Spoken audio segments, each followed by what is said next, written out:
Merci Madame la Présidente. J'aurais aimé avoir disposé de plus de 20 minutes, pratiquement du double, mais je vais essayer de faire court et de respecter le temps imparti. Donc entre le 1er novembre 1954 et la nomination de Cherif Mahmoud par le comité de coordination et d'exécution, le CCE, comme on dit, au mois d'avril 1957, la zone 1 que l'on appelle au début donc ainsi et que l'on appellera après le congrès de la Soumam Wilaya, donc jusqu'à mon propos ne portera, donc je parlerai plus de zone 1 que de Wilaya. La zone 1, donc, qui recouvre la région de l'Aurès-Memcha, a connu plusieurs dirigeants que nous nous proposons donc de vous présenter. Mostafa Ben Boulaïd, Bachir Chihani, Omar Ben Boulaïd, son propre frère, le frère du premier, Adjel Adjoul, Abbas Al-Ghrour et bien d'autres. C'est un travail préliminaire que je vais vous présenter aussi. Et la particularité de ce moment 54-57, c'est que les dirigeants de l'Aurès-Memcha essayent de gérer un petit peu les problèmes qui se posent à eux, donc les problèmes intérieurs, en l'absence de toute intervention extérieure. Bien sûr, la figure charismatique de Mostafa Ben Boulaïd, qui est son premier dirigeant et qui, faut-il le rappeler, est l'un des 9, il fait partie des 9 chefs historiques, donc à l'origine du 1er novembre 1954.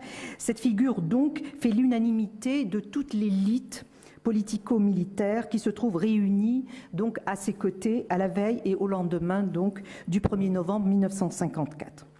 Ceci dit, Mostafa Ben Boulaïd va être arrêté très rapidement, c'est-à-dire au début de l'année 1955, au mois de février.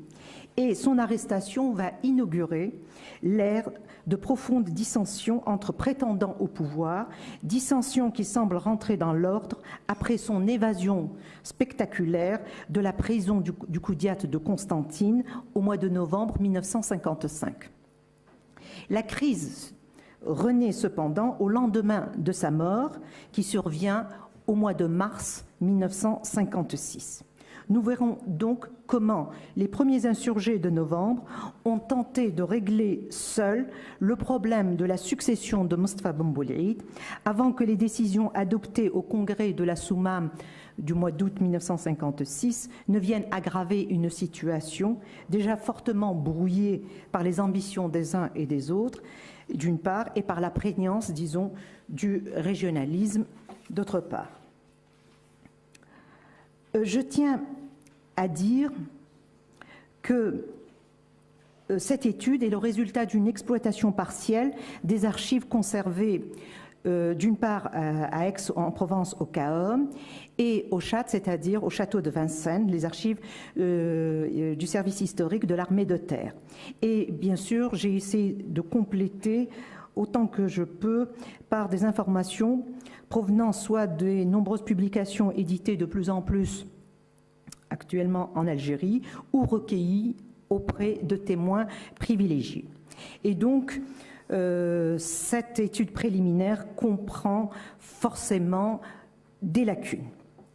Alors pour faire vite et peut-être pour essayer de rendre un peu clair mon propos, je vais essayer d'évoquer les débuts de Mostafa Ben Boulaïd, son successeur désigné, puisque Ben Boulaïd, avant de partir, désigne son successeur qui était son adjoint, c'est-à-dire Bachir Chihani, qui lui-même sera très rapidement liquidé et qui fera qu'on parlera de l'Aurès-Memcha à ce moment-là comme s'il était sans dirigeant. En fait, on va avoir l'Aurès-Memcha va connaître une espèce de direction fragmentée entre 3 pôles, Omar Ben Boulaïd, Adjel Adjoul et Abbas Al-Ghrour. Cette organisation fragmentée, répartie entre les 3, sera remise en question par l'évasion et le retour de Ben Boulaïd sur le terrain, donc une reprise en main de la direction de l'Aurès survient au lendemain du retour de Ben Boulaïd au mois de novembre 1955. Ben Boulaïd meurt au mois de mars 1956 à la suite du coliplégié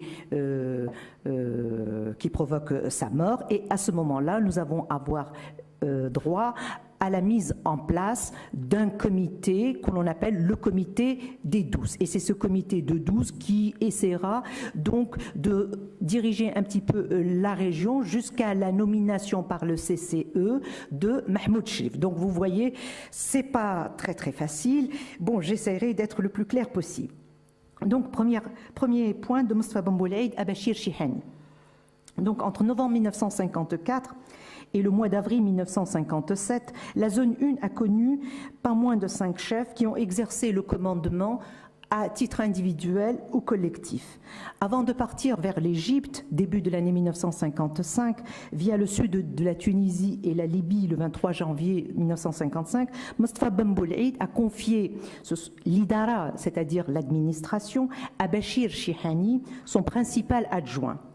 Celui-ci sera secondé dans ses tâches par Abbas Lagharour, Adjel Adjoul, Mostafa Boussetta, Meddour Azoui et Messoud Belaggoun.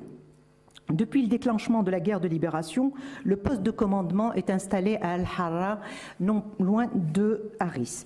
Mais dès que la nouvelle de l'arrestation de Mostafa Ben Boulaïd, au mois de février 1955, lui parvient, Bachir Chihani décide de déménager le poste de commandement à Gel'a, dans les monts de N'Memcha. Et à la fin du mois de mars, il convoque une réunion au Douar Kimel, dans un endroit dit l'Ouastiya. Il convoque donc les principaux dirigeants de l'ORS, auxquels il annonce un changement de taille. Il surprend en effet son auditoire quand il annonce son effacement devant Omar Ben Boulaïd, qui est le frère de Mostafa Ben Boulaïd. Cette décision est à l'origine de la première crise qui se poursuivra par de nombreux troubles à l'échelle de l'ORS N'Memcha pendant plusieurs années. Loin de faire l'unanimité, la décision de Bachir Chihani divise les responsables présents, dont la majorité se regroupe autour de Adjel Adjoul, Abbas Lagharour, Ali Ba'zi, Ali Ben Shaiba, Mohamed Ben Messoud, Abdel Wahhab Othmani, Messoud Belaggoun, Mostafa Boussetta et Bachir Wartel, plus connu sous le nom de Sidi Hanni. Leur opposition à la nomination de Omar Ben Boulaïd est, semble-t-il, dictée par le rejet, disons, de tout népotisme. Mais enfin, quoi qu'il en soit, de son côté, Omar Ben Boulaïd recueille l'assentiment de Ammar Ma'ash, Messoud Ben Aïssa et Tahar Nouichi. Meddour Azoui s'abstient de prendre position. De part et d'autre, le positionnement ne répondait pas entièrement, comme on l'a si souvent dit, peut-être un peu trop rapidement, il ne répondait pas entièrement, je crois, à la logique segmentaire. Il est impossible, à mon sens, de l'expliquer par la seule répartition selon l'appartenance communautaire. Même si dans le groupe formé autour de Omar Ben Boulaïd, la présence de Tahar Nouichi, originaire des Chorfa, a été interprétée comme un signe d'opposition à Adjoul qui lui appartient à la tribu des Srahna. Il faut savoir que les gens de Chorfa et des Srahna cohabitent en effet dans le même douar de Kimel. La principale caractéristique de ces deux tribus, qui ressort de la lecture des sources disponibles, est qu'elles sont arabophones. Mais cette qualification ne fait pas d'elles des tribus disons spécialement guerrières et plus enclines à l'anarchie que d'autres. Par ailleurs, des natifs d'autres régions, de la région d'Al-Hajjaj, dans les environs d'Ishmoul, de Khanchla, se retrouvent dans les deux groupes. Tel est le cas de Ali Bazi et de Meddour Azoui qui sont d'Al-Hajjaj, ou de Abbas Lagharour et de Ammar Ma'ash qui, eux, sont de la région de Khanchla. De tous les participants à cette réunion de l'Ouastiya, dans la région de Kimel, seuls Adjel Adjoul et Messoud Ben Aïssa sont de fait séparés par un vieux contentieux antérieur à 1954 et leur rivalité était connue de tous. La consultation est complètement bloquée au cours de cette réunion, étant donné que les partisans de chacun des deux clans campent sur ces positions. Finalement, c'est Messoud Belaggoun, l'un des plus vieux, qui trouve le compromis nécessaire pour réconcilier l'Assemblée. Il propose une nomination à titre purement honorifique de Omar Ben Boulaïd à la tête de l'Idara, c'est-à-dire de l'administration. La proposition est adoptée à ce moment-là par tous. La nouvelle direction regroupera alors, autour de Omar Ben Boulaïd, responsable politique et militaire de l'Idara, Bachir Chihani, qui devient donc son second, tandis que Abbas Al-Ghrour est adjoint militaire et Adjel Adjoul, adjoint politique.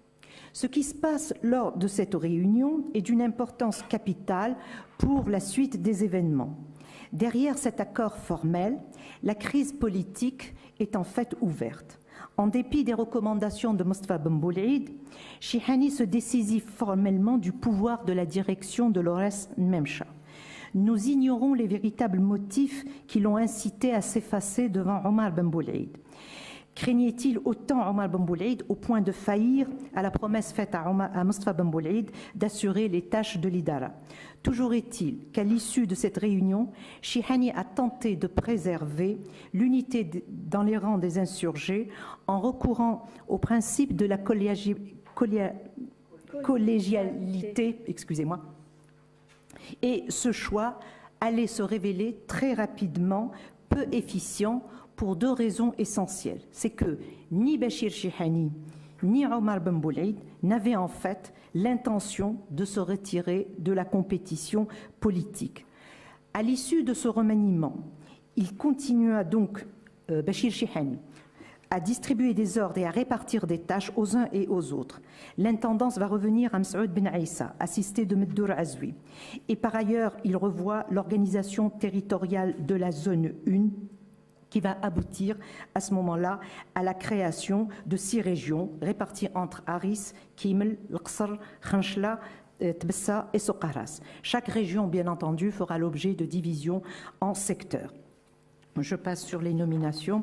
Et Chihani, à ce moment-là, bien sûr, maintient son PC à Guelha, donc il déménage de Al-Harra et va à Guelha, où il avait déjà commencé à s'installer début de l'année 1955. Et quand Meddour Azoui lui demande des explications quant à la véritable raison de ce transfert, Chihani élude la réponse en invoquant la lettre de Mostafa Ben Boulaïd. L'une des préoccupations évoquée par Mostafa Ben Boulaïd alors concernait l'urgence du rétablissement de la légalité révolutionnaire dans les Nmemcha et par conséquent la nécessité de lutter contre l'anarchie devenait prioritaire. Mais Bachir Chihani saisit très rapidement tout l'intérêt du déplacement du centre de gravité vers Guelha. Outre la reprise en main de la résistance dans les Nmemcha, il entrevoit l'importance stratégique d'étendre son autorité au secteur du Kuif, de Luanza, de Negrin pour l'acheminement des armes venant d'Orient et empruntant les nombreux passages qu'offre toute la longueur de la frontière algéro-tunisienne. Comme l'a déjà fait remarquer Mohamed Harbi, le contrôle des voies empruntées par les convoyeurs des armes et munitions va s'imposer très rapidement aux responsables du FLN-ALN. La focalisation sur l'approvisionnement des armes conditionne à l'évidence la poursuite de la lutte sur le terrain. Parallèlement, elle s'imposait à ce que l'idée de pouvoir et donc de domination préoccupait déjà. La proximité entre la frontière tunisienne et libyenne et la familiarité de nombreux trafiquants en armes ralliés à la cause de la LN-FLN, bien sûr, va faciliter les choses. Enfin, le contrôle de la ville de Tbessa confortait le choix de Guelha, dans la mesure où sa richesse représentait un atout non négligeable en mesure de faciliter le ravitaillement dont l'Aurès avait grand besoin. En effet, depuis le début de l'année 55, l'armée française a intensifié non seulement les opérations militaires, mais imposé un terrible blocus alimentaire aux populations éparpillées dans le massif et accusées de nourrir la rébellion. En ce début donc de la lutte pour l'indépendance, la question du ravitaillement et celle de l'approvisionnement en armes deviennent une obsession et commencent en effet à peser sur les décisions des dirigeants de l'Aurès, supplantant d'autres questions tout aussi importantes, sinon prioritaires. La conjugaison de tous ces facteurs explique et accompagne les initiatives prises par Chihani, qui représente en fait l'une des mutations internes parmi les plus décisives et les plus délicates de ce début de la lutte de libération nationale. En effet, la démarche de Béchir Chihani vise à dépasser l'empirisme des débuts, d'où des efforts de structuration et de coordination à la mesure de la rapide évolution générale observée sur le terrain. De son côté, Omar Ben Boulaïd, secoué par l'irréductibilité du camp adverse, n'entendait pas se contenter d'un second rôle. Prenant très au sérieux son titre de chef honorifique, il va remplir les premières missions d'inspection dans l'Aurès occidental en appliquant à la lettre les orientations convenues avec Béchir Chihani. Cependant, il commence par éveiller les soupçons de Abbas al-Gharour quand il décide de s'entourer d'une garde de volontaires dont il confie la direction à Ahmed Azwi. Omar Ben Boulaïd n'hésite pas à user de son pouvoir alors pour doter sa garde de l'armement qui s'impose. C'est ainsi qu'il met Hussein Ben Rahaïl aux arrêts pour avoir refusé de lui procurer les armes nécessaires. L'affaire sera tranchée par un Béchir Chihani plus soucieux de mettre au point les règles fondamentales du Nidam, c'est-à-dire de l'organisation, que d'intervenir dans les entreprises de Omar Ben Boulaïd. En ce mois de juin 1955, le corps des commissaires politiques est créé, placé sous l'autorité directe des chefs militaires. Ils sont appelés, les commissaires politiques sont appelés donc à renforcer les liens entre les populations et l'ALN, avec l'aide de ses deux secrétaires, Béchir Chihani. Les deux secrétaires sont Hussein Marfi et Saleh Hanashi. Ils rédigent une sorte de code de la révolution pour assurer la mobilisation rapide des populations des villes comme celle des campagnes. Et c'est ce qui lui importe à ce moment-là, autant que le noyautage de l'administration française et les actes de sabotage.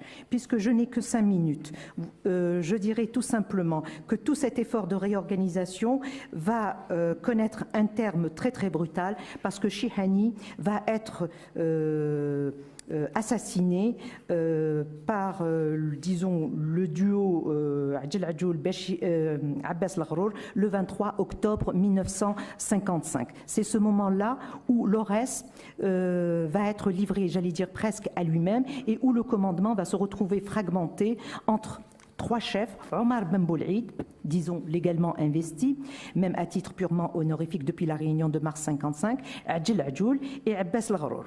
Alors, nous allons avoir Omar Ben Boulaïd installé au poste d'Al-Harra, non loin d'Aris, Adjel Adjoul à Kimel et Abbas al-Gharour à Gala. Et donc, il faut savoir aussi que la mort de Béchir Chihani n'est pas connue de tous les maquisards de l'Aurès. Très tôt, le goût du secret est soigneusement cultivé. Et à partir de ce moment-là, une espèce de lutte sourde donc, est engagée principalement entre Omar Ben Boulaïd, Adjel Adjoul et Abbas al-Gharour. Je passe très rapidement et je voudrais dire 2 mots sur le retour de Mostafa Ben Boulaïd, donc à la suite de son évasion qui survient dans la nuit du 9 au 11 novembre 1955. Donc il y a une espèce de reprise en main de l'Aurès. Je passe sur les détails de cette reprise en main. Toujours est-il que Mostafa Ben Boulaïd va tenir un certain nombre de réunions, parmi les principales, celle de Djbel Lezraq qui survient le 11 mars 1956, où il rencontre bien entendu Adjel Adjoul, qui il demande des explications quant à la disparition de Béchir Chihani. Nous avons plusieurs versions, je pourrais m'en expliquer par la suite. Et il tient une autre réunion, celle du 13 mars 1956 dans la région de Kimel. Et enfin, une dernière à Nara qui ne va pas vraiment avoir lieu puisque Mostafa Ben Boulaïd meurt le 23 mars 1956 à la suite du poste, donc qui lui éclate au visage, emportant, il meurt en même temps que Abdelhamid, son secrétaire Abdelhamid Lamrani, Ali Bazi, Masoud Ben Naqsha et le sergent